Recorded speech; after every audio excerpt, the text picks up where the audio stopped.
So what's left on the 24 board right now?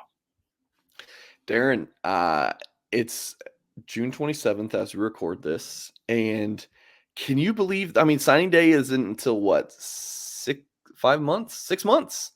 And Notre Dame's class is mostly wrapped up, if you can believe it. Notre Dame, right at 21 Wow. commitments right now. Good for seventh nationally. Yesterday was sixth. It was eighth last week. So right in that 6 to 8 range, it's been, which I think is pretty on par with where Notre Dame will probably end up in the 2024 class. Now, if they get, Justin Scott and Kingston Viliami-Wasa and some of these highly ranked guys we're about to talk about, that you could see, maybe 5-6. But I would say probably Notre Dame's class will end up in the 7 to 9 range.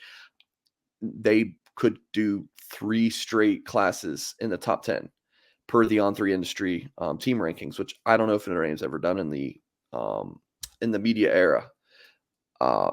In the media era, I should say, like these rankings websites era. Like I know there was, the call-in stuff, 30, 40 years ago, but we're talking about just in the past 20 years here. So this is really the rundown, but I want to mention very subject to change, right? I mean, they could decide they want a 4th receiver tomorrow, or like, oh, we definitely want a second tight end. Like, so again, subject to change. But right now, Darren, it's one more linebacker to get to 22 for sure. And then it's kind of not luxury takes. That's not the right word, because these are key targets. But Notre Dame has hit their mark at these positions, and everything else is kind of just like we're in the too good to take category. For example, at tight end, Notre Dame has Jack Larson committed. If they're going to take a second, it would be Carter Nelson.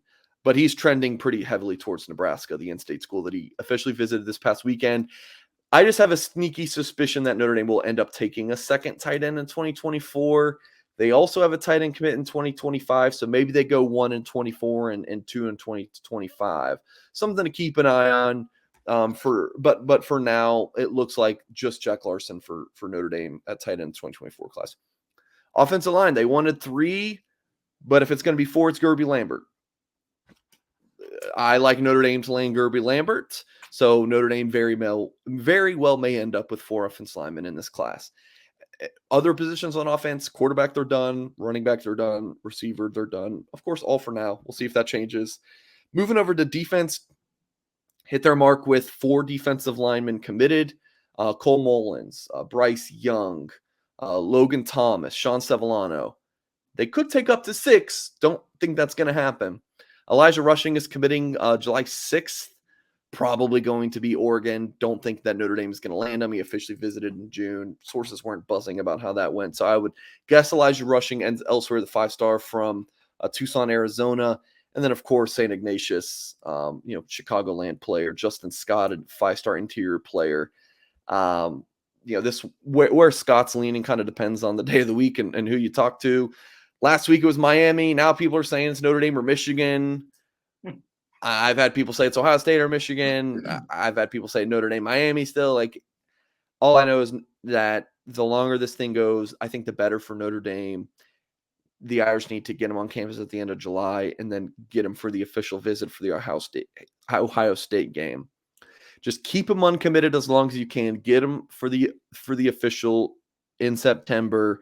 He's already taken all of his officials in June, and now he can take one to the other top schools for him, right? His top 5 is Miami, Notre Dame, Georgia, Michigan, Ohio State. He's already used the other 4, and then he can use his Notre Dame one in September. I think that would be huge. So Justin Scott definitely in the too good to not take category. The linebacker position, like I said, Notre Dame wants to take at least one more. Kingston Viliami-Wasa is right up there with Justin Scott and Gerby Lambert as top targets on the board. Top 100 player per the industry ranking. Notre Dame, USC, Ohio State battle. Another one that really depends where he's leaning based on who you're talking to. USC thinks he's going to USC. Ohio State thinks he's going there. And Notre Dame thinks they're getting him as well. The recruiting prediction machine at On3 is heavily trending towards Notre Dame, in large part due to my prediction I logged for him earlier this year to end up with the Irish. But I'd be lying if I said I felt very confident in that prediction right now. My guess, gun to my head, would probably be USC for Viliami-Wasa. Again, big time linebacker out of one of the top programs in the country, St. John Bosco in Southern California. So my guess would be he lands close to home, but Notre Dame very optimistic here. I'm just going to keep churning along, Darren. We're almost done here. Bradley Shaw from Hoover, Alabama is another top linebacker target for the Irish. Looks like an Auburn-Notre Dame battle. Shaw's recruitment tough to read. He hasn't been saying much at all recently, not only to media, but just to college coaches in general. So a lot of uncertainty. Arkansas, Georgia, a couple more teams in the mix there, but I really think it's just Auburn, Notre Dame. And then defensive backs, Caleb Beasley, a Tennessee commit. Notre Dame would absolutely love to flip him from the Volunteers. They're playing the long game with him. Someone who's ranked as outside the top 140 across the board nationally. I think he's a 5-star. That's just my 2 cents. I think Caleb Beasley's a freak show. People who listen to me all the time know I feel that way. But yeah, Notre Dame hoping to get him on campus for an official visit for the Ohio State game.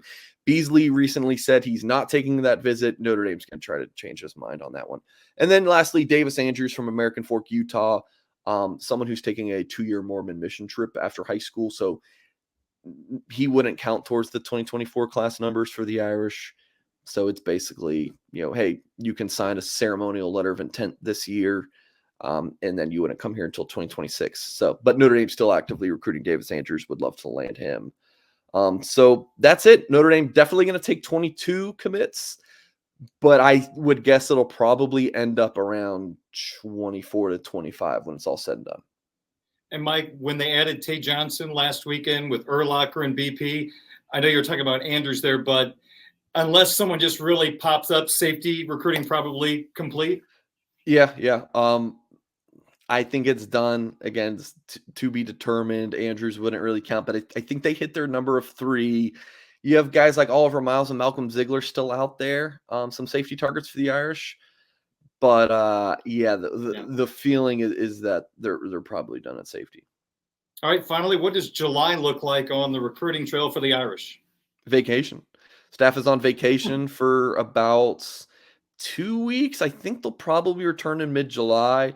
Fall camp is, I believe it starts the 25th or 26th, something like that.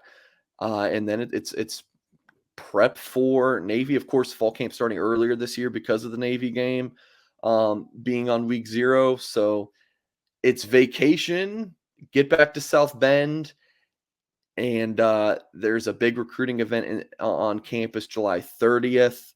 Notre Dame's hoping to get some of these big targets in 2024 and then as well as 2025 on campus. But all of July is a dead period, which means no face-to-face contact between college coach and recruit, except for that last week of July. So the 30th is the big day for Notre Dame to have visitors on campus. So again, vacation, get back to campus, fall camp, and then that barbecue event they'll have on the 30th.